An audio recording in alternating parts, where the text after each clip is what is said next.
Williams, I think, was angling for, and he's like, yeah, okay, I'm not going to go down the whole road of, yeah, we got to get rid of every gun in the country. I'm going to talk about what I think really happened here, because these kids in this school apparently knew this individual. A lot of them did, and they knew he was trouble. And I just don't know what happened here. But joining us now to talk about that and all things national and international is former U.S. Senator Jim Talent. He is a senior fellow at the Bipartisan Policy Center and a columnist for National Review Online. You can find him online on Twitter at Jim Talent. Senator, good evening. Thanks for joining me again. Tim, it's always a pleasure. Thanks for having me. So, Senator, we're going to cover a lot of ground with you tonight, including I know you're very excited about the fact we're finally talking about putting some more funding into the military. But yeah, I think we gotta. I just want to get your comments on this news story of the week, if not the year. And again, another tragedy. And you know, Jim, unfortunately, right, the talking points come out immediately before we even know what happened. It seems these days, and it's we got to take all the guns away. Versus. Don't go there. That's not the cause. And I think in this situation, Jim, there was a lot of breakdowns with why this happened, and I guess the FBI is going to have a lot of questions to answer. Yeah, well, somebody's head needs to roll. Now, I don't think it should be the director. He's only been there about 6 months, and we have to be fair. I mean, he's not responsible for the failure of an office to refer this, unless it's a systematic failure within the FBI, and we ought to try and find out what it is. But I mean, this is a case where the system should have worked. I mean, people reported this guy, and it was serious. It wasn't just like one report of something that was questionable. I mean, he was a high-risk person, and they didn't even follow up.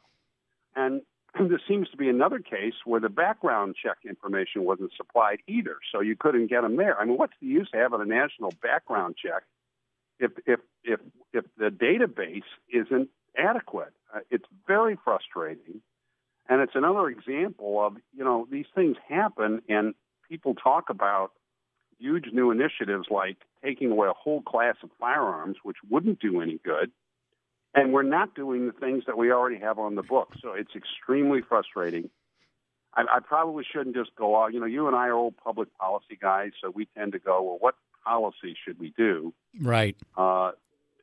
This is just, there's a line from Shakespeare I use, Tim. It's in cases like this. He said, it's from King Lear. It said, I do not take this from report. It is, and my heart breaks at it. Yes. That's about all you can say, Jim, right? Because we're never going to outlaw evil, right? As much as we'd love to.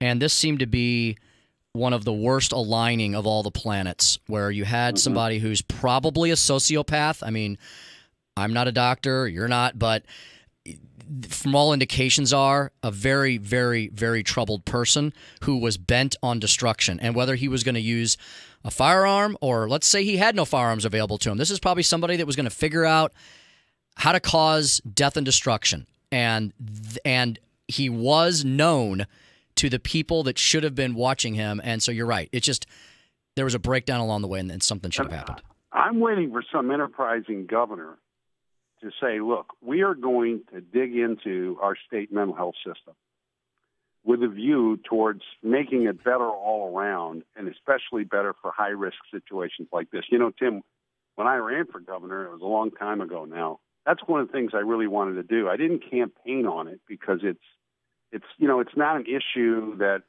a lot of voters are all that interested in. But I was really going to want to do that, and I don't know what you think. I think we could do that on a pretty bipartisan basis if we just said, okay, what are the holes in this system and how do we plug them?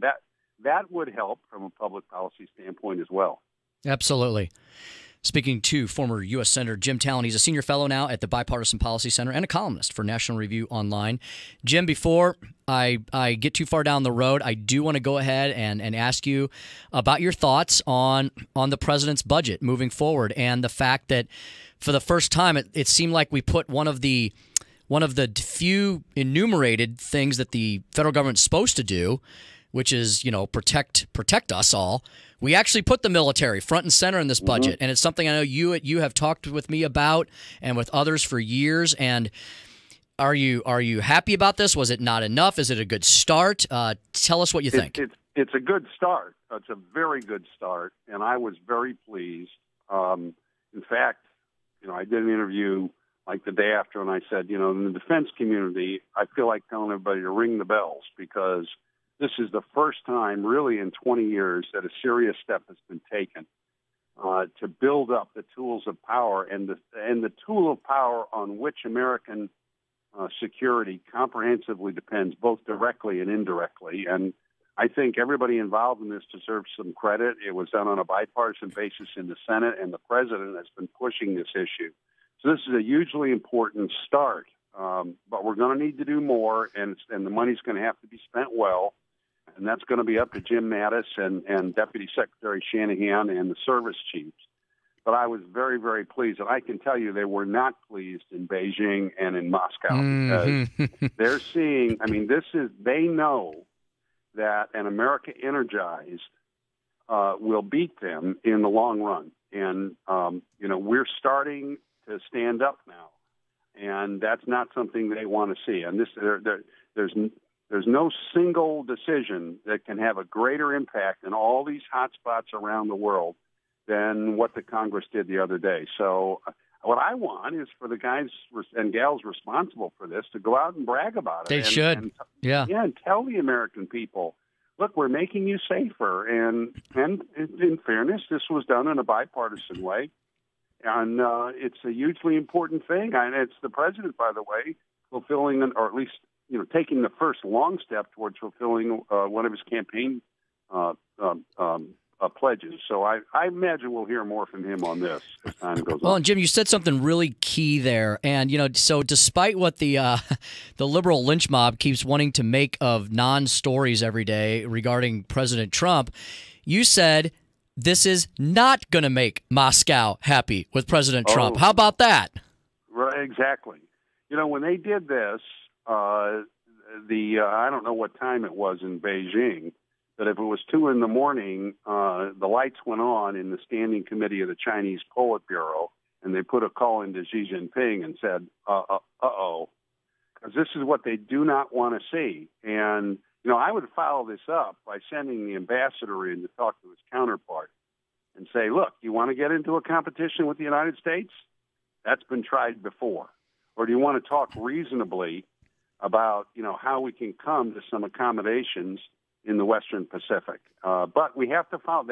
They're going to wait to see if we have a consistency of purpose and effort over time. And this has to be promoted, but it's a hugely important first step. I did write and I would urge people who care about these kinds of issues and you just want to read about it, to read my column on this in National Review. It's the first thing that'll pop up if you go to my archive. Okay, great.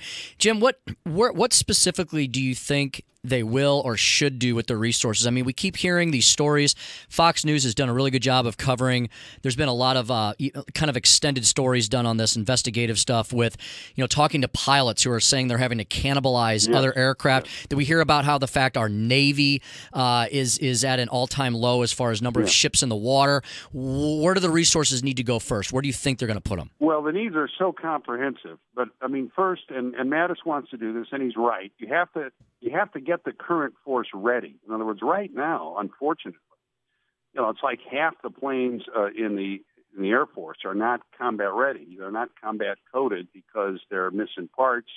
We're hemorrhaging pilots. There's all kinds of issues. So you have to get the current force ready. After that, you have to build both what they call capacity and capabilities. You have to build the size, I think, particularly in the Army, but you also have to increase the number of ships in the Navy, and you have to really invest in some of these cutting-edge technologies, because I'm telling you, Tim, the Chinese are a peer competitor of the United States. Mm-hmm. Okay? They are becoming, in my opinion, they're a regional superpower already, and they want to become a global one. This is a long-term competition with them. So you got to invest in automated intelligence. You got to invest in supercomputers. You got to invest in hypersonics.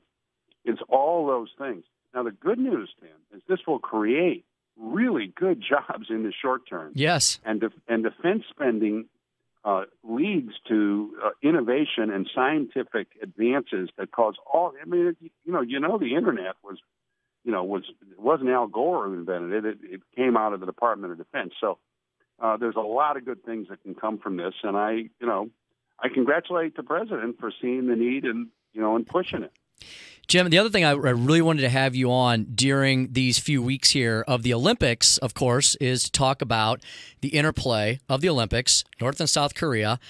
This you would think it was a movie if it wasn't reality, of our media fawning over the sister of the mad dictator and treating her like royalty while attacking our own vice president. You know, Jim, a lot of people said to me, a lot of folks who are students of history said, it's like the 1930s all over again, where the U.S. media were the appeasers and, oh, Hitler's not so bad. And meanwhile, the carnage is going on. I was blown away by the love that the media seemed to have for the North Korean regime. Right, and BuzzFeed criticized it. Now, when BuzzFeed is criticizing the left, there's a problem there. Right. Well, the irony of this, if I was Kim Jong-ho, the sister, she got all this publicity, right? Right. I bet she's got somebody tasting her food because, her brother may not like the fact that she's now the darling of the Western media. They may not have done her any favors. I'm telling you. These are not nice people.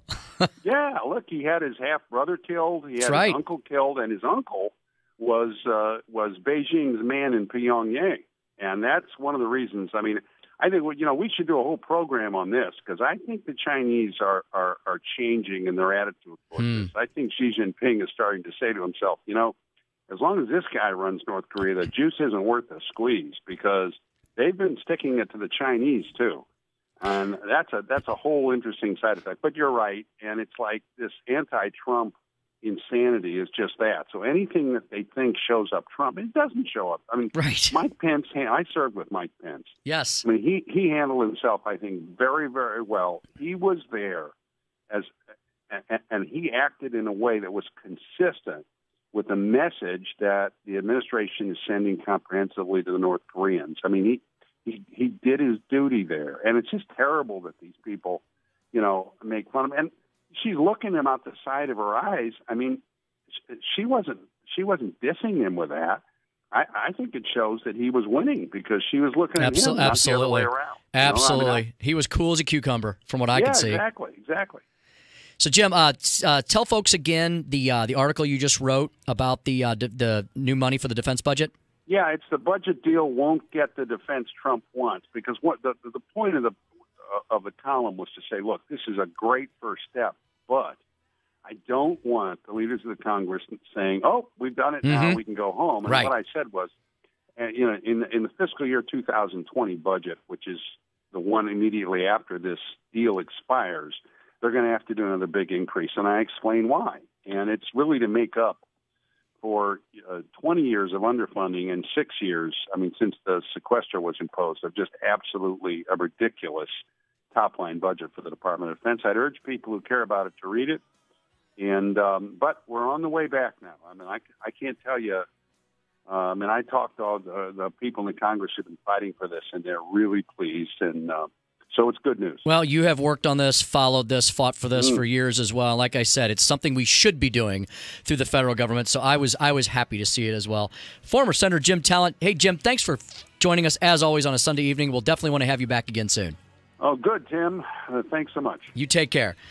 At Jim Talent on Twitter, at Jim Talent, Bipartisan Policy Center, National Review Online. Senator Jim Talent covers it from sea to shining sea. We'll be back with media malpractice and more here on The Tim Jones Show.